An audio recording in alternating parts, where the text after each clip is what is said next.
Ya, sepertinya masih flip-flop dan masih naik turun seperti yang pernah kita bahas lagi, bahwa ini kondisinya belum tenang, belum se-completely tenang, apalagi kalau kita bicara tentang kesepakatan antara Amerika dan China, sama sekali belum ada reaksi ataupun respon dari China. Jadi apalagi, ya kondisinya ini akan tetap menjadi bumbu utama dalam sentimen penggerak market berikutnya.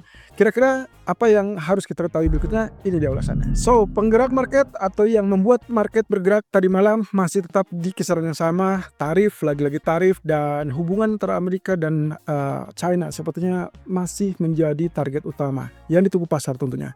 Oke, kita bicara tentang tarif. Kondisinya masih tetap ada ketidakpastian, teman-teman. Dan ingat, berkali-kali kita sudah sempat sampaikan apapun yang terjadi dengan negosiasi, baik itu dengan mayoritas negara atau mungkin dengan Cina nantinya, hasilnya tidak akan membuat tarif itu dihapus nol atau sama sekali tidak ada tarif. Karena target pertama dari Trump adalah keseimbangan atau menargetkan dengan rasa keadilan. Menurut versi Trump tentunya. Kalau kita bicara tentang Amerika dan China, tentunya sampai detik ini belum ada tanda-tanda bahwa pemerintah China merespon positif dengan apa yang disampaikan oleh Trump kemarin. Ya, saya agak-agak kurang optimis ya kalau misalkan lihat dari apa yang terjadi belakangan ini. Kita bicara tentang kesepakatan, kita bicara tentang agenda pertemuan, tapi semuanya dibantah dan terbantahkan dengan sendirinya. Bahkan termasuk dari Menteri Keuangan Scott Bessent yang hampir bisa dipastikan merevisi ataupun mengklarifikasi isu yang beredar bahwa kemungkinan Amerika akan mengurangi tarif dari 145% untuk China menjadi kisaran 50 atau 60%. Nah, itulah yang pula yang membuat kenapa emas kembali bergerak naik dan indeks saham tertahan dalam kenaikannya. Kemudian ini yang kemarin kita sudah sempat singgung terkait dengan pernyataan Trump untuk mengalah ataupun bahkan menyadari bahwa dia tidak mungkin memecat Powell. Oke, kita singkirkan terlebih dulu itu karena topik yang paling ditunggu-tunggu market saat ini adalah kapan atau bagaimana reaksi China. Nah, rumor yang menyebutkan bahwa kemungkinan tarif tersebut akan dipangkas jelas sudah dibantah oleh Scott Bessent dan juga dari Menteri Perdagangan ya.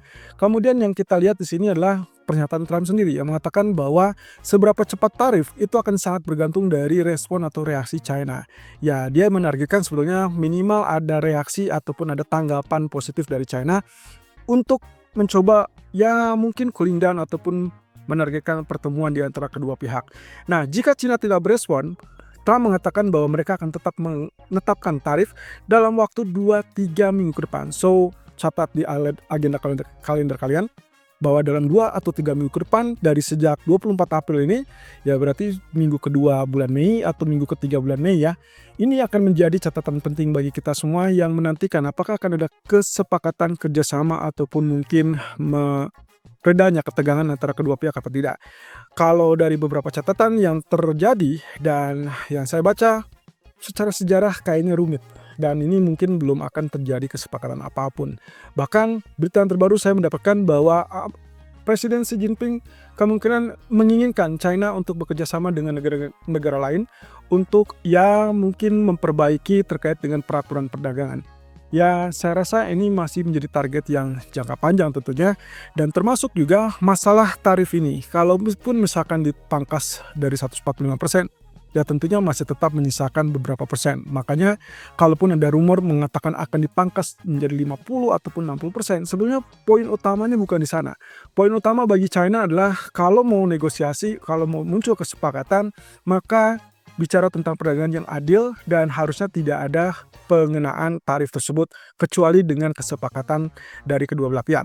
So, semua ini masih mendapatkan keraguan dari para pelaku pasar. Itulah sebabnya kalau kita perhatikan mungkin inilah yang menjadi catatan utama. Belum dianggap sepakat kalau tidak atau sampai benar-benar belum terjadinya kesepakatan di antara kedua belah pihak. Jadi kalau cuma klaim sepihak, saya rasa ini akan wasteless, akan sia-sia, akan percuma, dan akhirnya risk aset seperti indeks saham itu akan kembali terjebak dalam penurunan. Dan itu berarti status safe haven bagaimana? Tentunya status safe haven akan tetap kembali dilirik, termasuk mata uang Japanese yen dan juga termasuk emas. Itu sebabnya sampai detik ini kita lihat kembali ke atas 3.300-an.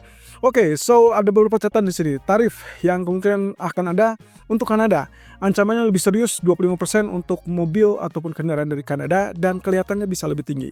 Kalau Anda ingat dari bulan Februari 25% ditunda kemudian diterapkan di bulan Maret ditunda kembali. Saya rasa bulan April saya belum lihat ada perkembangan terbaru ya.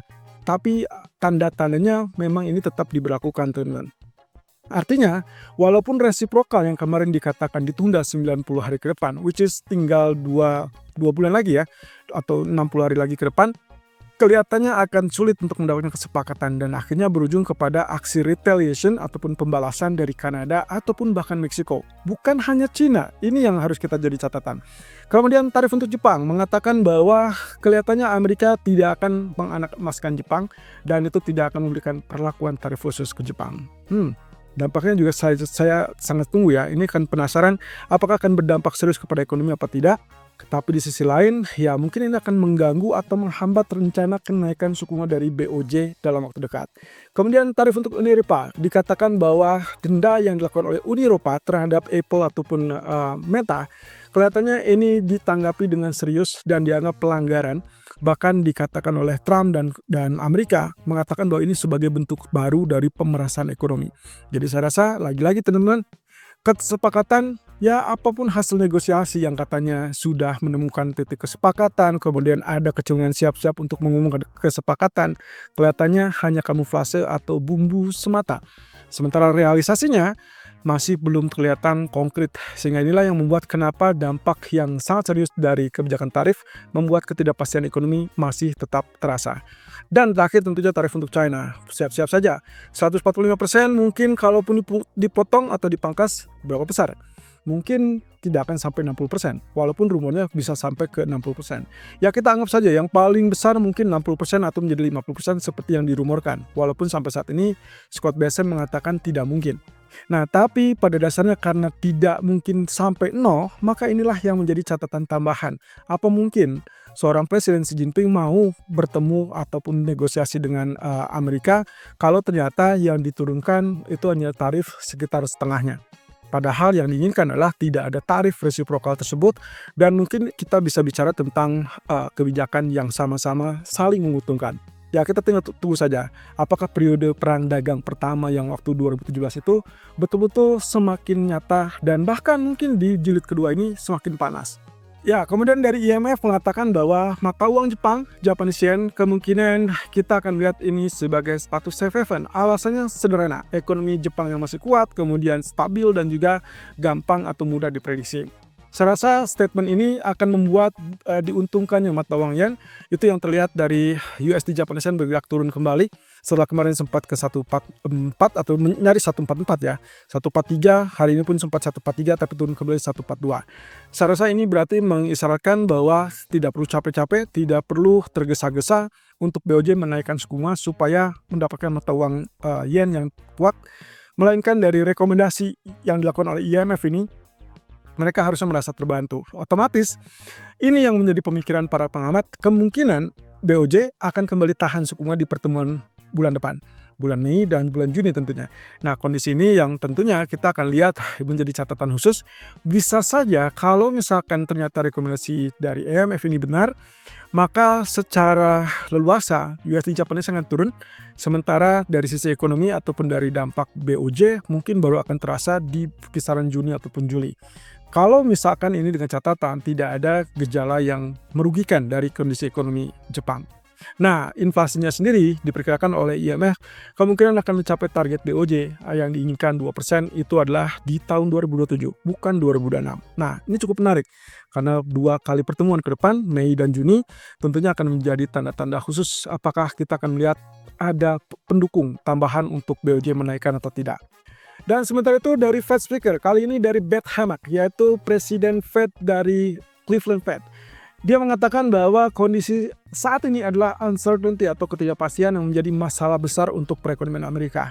Jadi dia tidak melihat ada kondisi khusus ataupun ya kita bilang terkait dengan urgensi. Apakah diperlukan intervensi yang bisa dilakukan oleh Fed terhadap pasar. Intervensi seperti apa sih yang dimaksud?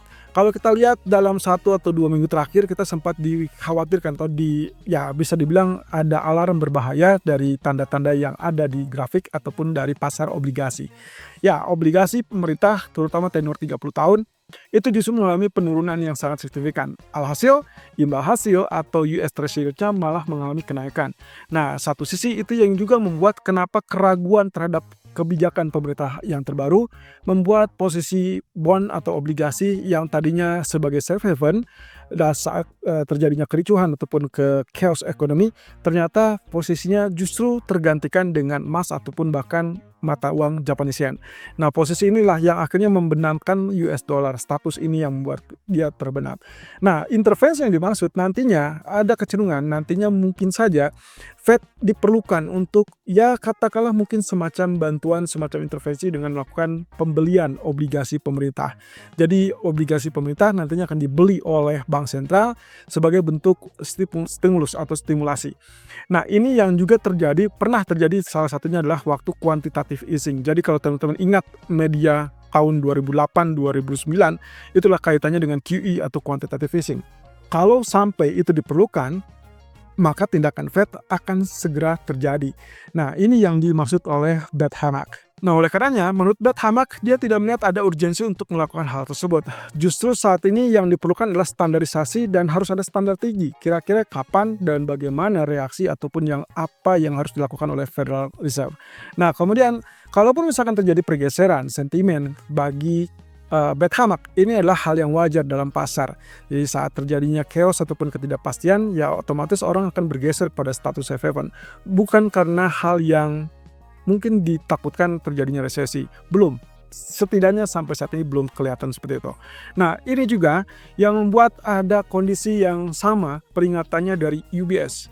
Jadi menurut UBS, sebetulnya gangguan yang terjadi saat ini bukan karena masalah tingkat suku bunga yang terlalu tinggi sehingga akhirnya Trump kekeh ataupun bersikukuh untuk mendesak Fed untuk segera turunkan suku bunga. Jadi yang menjadi permasalahan apa sih? Yang menjadi permasalahan ternyata adalah masalah justru muncul dari desakan tersebut sehingga membuat apa yang dikhawatirkan oleh pasar adalah adanya ancaman ketidakpastian.